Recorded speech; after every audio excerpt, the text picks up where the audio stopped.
Victoria made a desperate move trying to wriggle free, but Diego had already calculated it several turns earlier. Check, he said simply, sliding his queen into a position that offered multiple winning continuations. The silence that followed was heavy enough to feel. Victoria looked at the board, then at Diego, then back again as if the pieces might rearrange out of pity. Her hands trembled.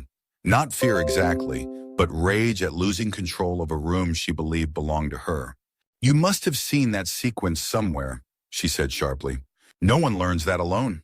Diego's expression softened into the first real smile of the night, not smug, just honest. You're right, ma'am. I learned it from Kasparov. Kasparov taught you? Hamilton blurted, incredulous. Not personally, Diego said, moving another piece, tightening the net. But I studied his games. 1,833 of them in documented databases. This pattern shows up in the 1984 World Championship Game 23. Different position, same principles. That did something to the room. Not because it was flashy, but because it was precise. The kind of detail only comes from real work.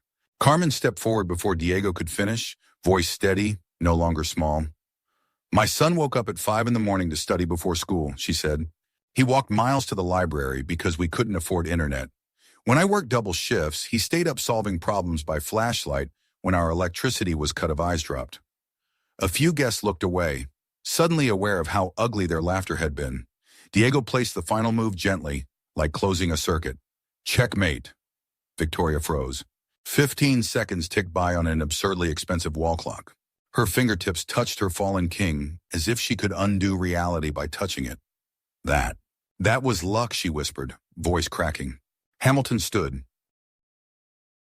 no longer trying to be polite. Victoria, that was not luck. He just executed a line most casual players can't even recognize. Mills, the politician, lifted her phone, then stopped, not to exploit the moment, but because she realized the story wasn't the checkmate. It was what the checkmate revealed.